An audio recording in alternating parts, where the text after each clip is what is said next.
Raised by wolves with canine DNA in his blood, having trained more than 24,000 pets, helping you and your fur babies thrive. Live in studio, it's Pet Talk Today with Will Bangura, answering your pet behavior and training questions. Ladies and gentlemen, please welcome your host and favorite pet behavior expert, Will Bangura.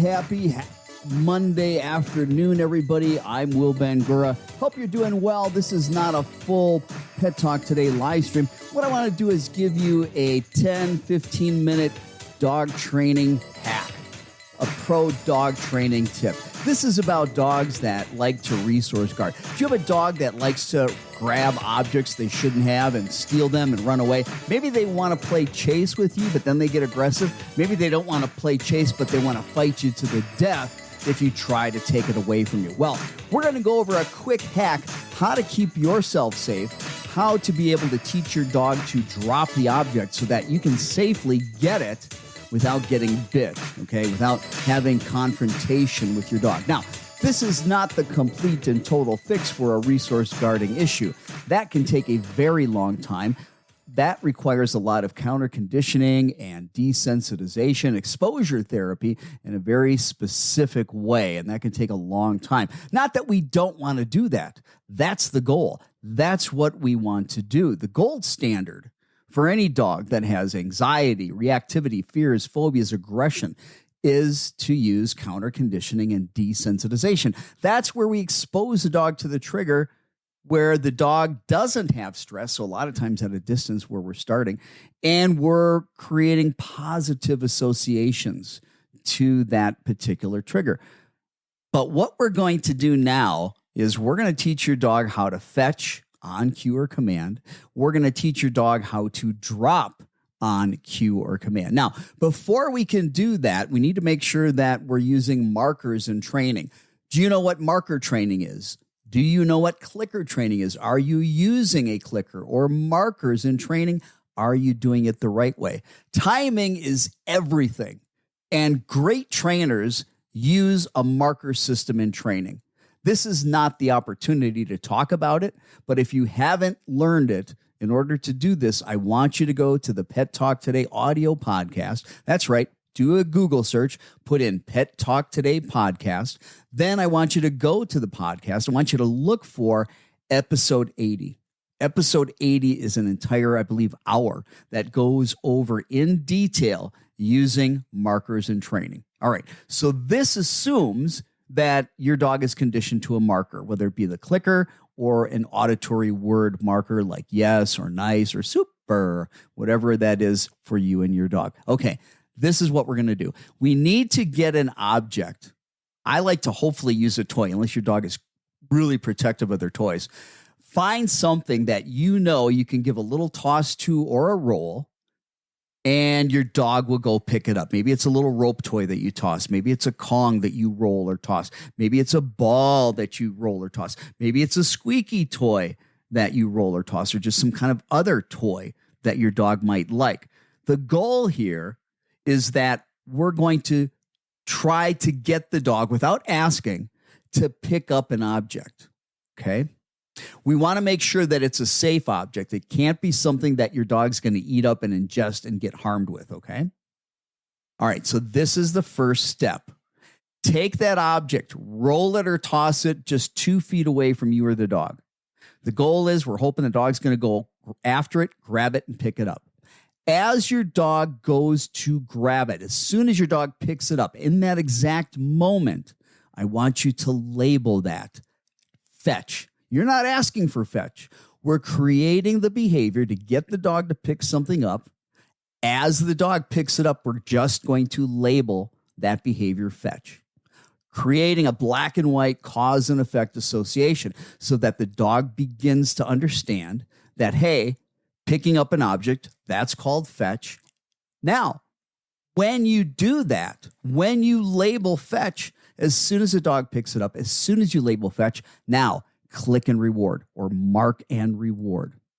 Okay? I need you to do this 10 to 20 times in a row. So make sure you've got your treat pouch on. Make sure you've got 10 to 20 high value food rewards in that treat pouch. Please don't bribe your dog. Don't reach toward that pouch till after your dog does what you want it to do, whether it's something that you're creating, a behavior that you're creating, or whether it's something that you're asking for. Right now, we're not asking for fetch. We're just creating it. It's called capturing. We're going to toss or throw that object. Your dog goes to pick it up. As your dog goes to pick it up, you say fetch and click and reward or mark and reward. You're going to do that 10 to 20 times in a row every day for 2 weeks. After you've done that for 2 weeks, if your timing is good and you actually did 10 to 20 repetitions every day over a 2-week period, now you should be able to ask for fetch. So now we're going to test to see if we did a good job with our timing and creating that association between picking up an object and the word fetch. So we're going to take that object that we used to toss or roll. This time we're not going to toss or roll it. We're just going to set it down on the ground between the dog and yourself, and immediately you're going to ask for fetch. It's okay to repeat the command 1 or 2 more times. Fetch, fetch. If your dog does not pick it up and you've given the command 3 times, you've cued the dog with the word fetch, your dog's not picking it up, your dog looks confused, you did something wrong. Go back and redo what you did. Make sure your timing is really good. Make sure you're using markers, okay? Make sure that you don't have food in your hand. Make sure that you're not reaching for the bag when you're giving the cue and when you're marking the dog. The dog's got to do the behavior. Keep your hand away from the treat pouch. You've got to say the cue or you've got to label the behavior. Stay away from the treat pouch. It's not till after you've marked, then you reach for the treat pouch. And that's critical. People make mistakes there and it doesn't always work. But it should work. After 2 weeks of labeling fetch, we should be able to ask for it, and the dog knows, and the dog picks it up. So I'm going from the assumption now that we did everything correct in step 1, part 1, and now we can ask for fetch.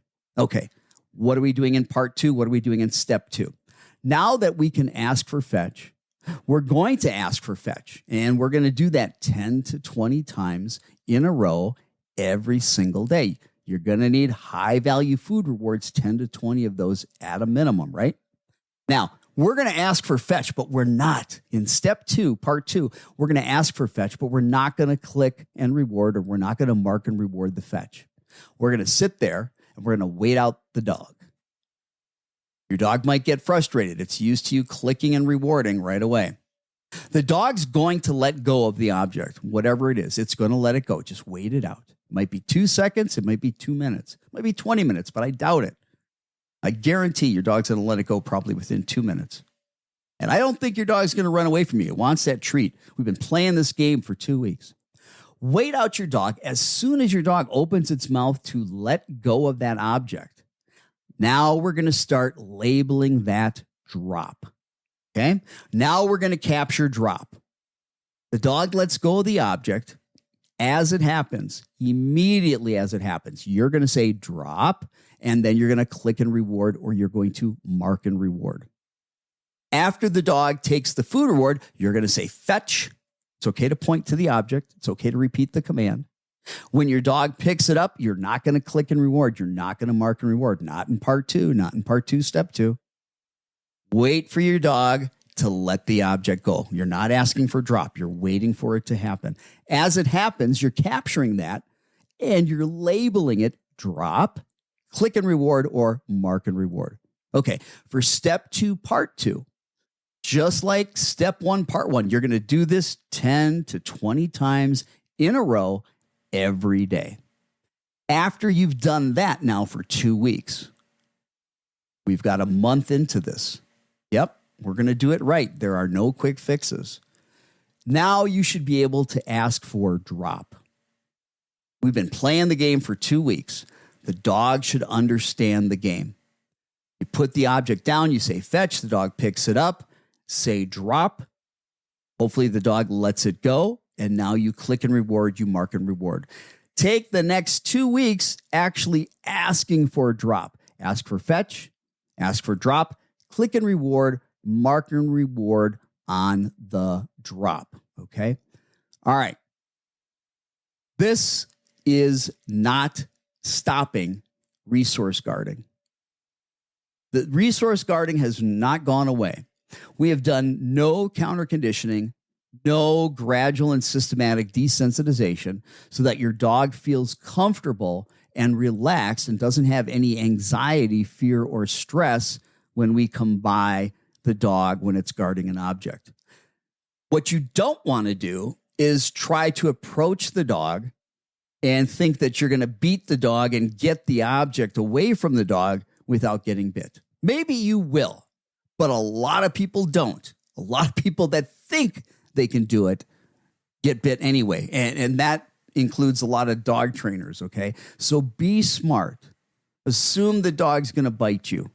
Don't confront the dog by trying to take it away. Look, the dog is afraid. And if you get too close, the dog will probably bite. Okay? Dealing with aggression is not an easy problem. If you have a real serious case of aggression, I want you to find some professional help. This can be dangerous. I'm just giving you these tips so that you have this to help manage the problem until you can do the real work of counter conditioning and desensitization. And you might need to hire a certified behavior consultant. If you do, please make sure they're certified. Make sure they're not a dog trainer. Regular dog trainers are great, but they work with, basic commands: heel, sit, down, come, go to your place, nuisance behaviors like jumping and barking and getting on the furniture. But when it comes to aggression issues or issues with fear, phobias, anxieties, reactivity, aggression, like I said, you really need to be looking into a certified dog behavior consultant.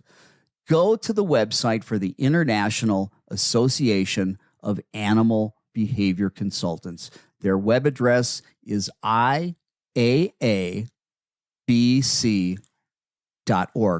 IAABC.org.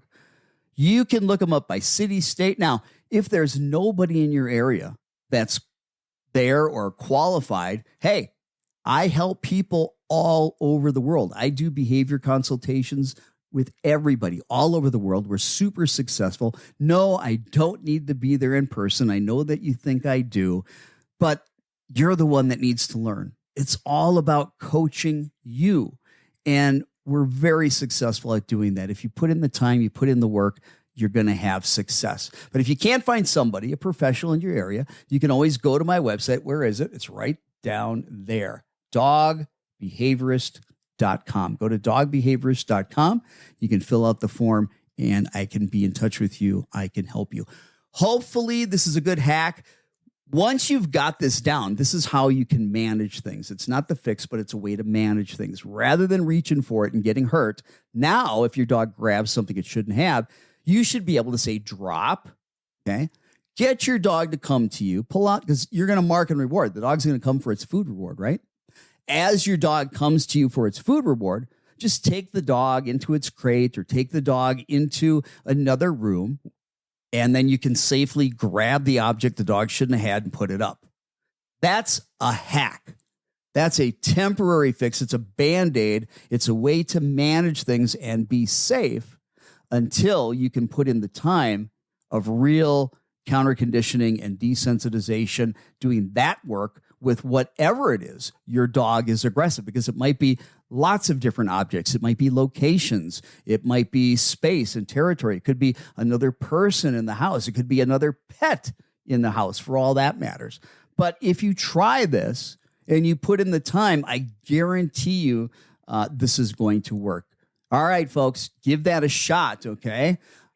Like I said, this is just a really quick 15-minute tip, a pro dog tip, a hack, how you deal with resource guarding to keep yourself safe so that you can grab that object and you're not having a dog grab it onto you and fighting with your dog. Give that a shot. I guarantee it'll work. Hit that like button, hit that share button. We love you. We appreciate you. Have a good rest of your day. I'm out of here.